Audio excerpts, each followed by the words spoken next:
সকলোকে নমস্কাৰ জনালোঁ। ৰাজ্যৰ অংগনবাদী কেন্দ্ৰসমূহত কৰ্মৰত হৈ থকা কৰ্মী, মিনিকৰ্মী আৰু সহায়িকাসকলৰ দুটা গুৰুত্বপূৰ্ণ খবৰ লৈ আনিছোঁ মই। ৰাজ্য চৰকাৰে অৱশেষত কেবিনেটত এটা গুৰুত্বপূৰ্ণ সিদ্ধান্ত লৈছে। সঁচাকৈ অংগনবাদী কৰ্মী সহায়িকাসকলৰ মাননি বৃদ্ধি হ'ল নেকি? আজি এই ভিডিঅ'টোৰ জৰিয়তে সকলো কথা গম পাব। ৰাজ্য চৰকাৰে কেবিনেট বৈঠকত অংগনবাদী কেন্দ্ৰসমূহত কৰ্মৰত হৈ থকা যিসকল কৰ্মী আছে সেই কৰ্মীসকলক ছুপাৰভাইজাৰ পদলৈ পদোন্নতিৰ কাৰণে এক নিযুক্তিৰ ব্যৱস্থা কৰিছে। আকৌ এবাৰ কৈছোঁ, 1 জানুৱাৰী 2024 তাৰিখে ৰাজ্য চৰকাৰে কেবিনেট বৈঠকত এটা গুৰুত্বপূৰ্ণ সিদ্ধান্ত লৈছে। গুৰুত্বপূৰ্ণ সিদ্ধান্ত এই যে অংগনবাদী কেন্দ্ৰসমূহত কৰ্মৰত হৈ থকা উপযুক্ত অৰ্হতা থকা সুযোগ্য প্ৰাৰ্থী অৰ্থাৎ কৰ্মীসকলক 25% আসন সংৰক্ষণ কৰিছে আৰু সেই 25% নিযুক্তিৰ ব্যৱস্থা কৰিছে অসম চৰকাৰে ছুপাৰভাইজাৰ পদলৈ। অতি শীঘ্ৰে ছুপাৰভাইজাৰ পদৰ কাৰণে নিযুক্তি পৰীক্ষা অনুষ্ঠিত কৰা হ'ব। ৰাজ্য চৰকাৰে কেবিনেট বৈঠকত গুৰুত্বপূৰ্ণ সিদ্ধান্ত লৈছে। বৈশিষ্ট্যসমূহ হৈছে বাছনি প্ৰক্ৰিয়াত আবেদন কৰাৰ বাবে অংগনবাদী কৰ্মীসকলৰ ক্ষেত্ৰত বয়সৰ ঊৰ্ধ্বতম সীমা আঁতৰকৰণ, অৰ্থাৎ কোনো ধৰণৰ বয়সৰ ঊৰ্ধ্বসীমা নাই, সকলোৱে কৰিব পাৰিব, অংগনবাদী কৰ্মী আবেদন কৰিব পাৰিব।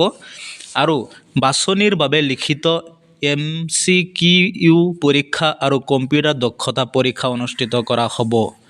ছুপাৰভাইজাৰ পদৰ কাৰণে লিখিত পৰীক্ষা হ'ব। MCQ মাল্টিপল চইচ, অৰ্থাৎ 4টাকৈ প্ৰশ্ন দিয়া থাকিব, যিকোনো এটাৰ উত্তৰ বাছনি কৰিব লাগিব আৰু কম্পিউটাৰ যোগে দক্ষতা পৰীক্ষা কৰা হ'ব। বাছনি প্ৰক্ৰিয়াত ৰাজ্যিক পৰ্যায়ত অনুষ্ঠিত হ'ব। মহিলা আৰু শিশু বিকাশ সঞ্চালকৰ দ্বাৰা পৰিচালিত হ'ব। ছুপাৰভাইজাৰ পদৰ কাৰণে অসম চৰকাৰে এটা গুৰুত্বপূৰ্ণ সিদ্ধান্ত লৈছে।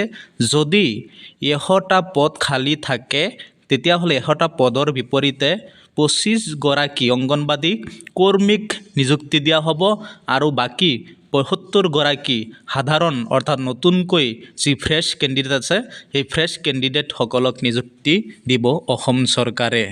আন এটা গুৰুত্বপূৰ্ণ খবৰ, অংগনবাদী কেন্দ্ৰসমূহত কৰ্মৰত হৈ থকা কৰ্মী, মিনিকৰ্মী সহায়িকাসকলৰ মাননি বৃদ্ধি কৰা হ'ল নেকি?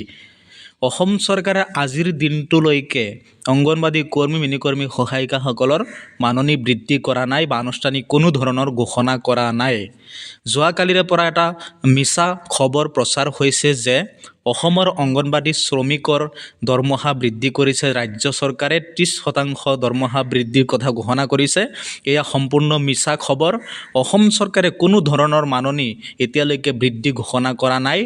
অংগনবাদী কৰ্মী সহায়িকাসকলৰ যদিহে মাননি বৃদ্ধি হ'লেহেঁতেন তেতিয়াহ'লে অসম চৰকাৰে কেবিনেট বৈঠকত ঘোষণা কৰিলে হয়, নহ'লে অসম চৰকাৰে মাননীয় মুখ্যমন্ত্ৰী মহোদয়ে 1 জানুৱাৰী তাৰিখে যি সংবাদমেল আয়োজন কৰিছিলে সেই সংবাদমেলত আনুষ্ঠানিক ঘোষণা কৰিলে হয়।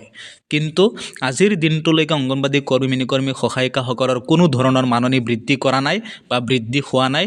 এয়া সম্পূৰ্ণ মিছা খবৰ। এতিয়ালৈকে অংগনবাদী কৰ্মীৰ মাননি বৃদ্ধি অসম চৰকাৰে ঘোষণা কৰা নাই।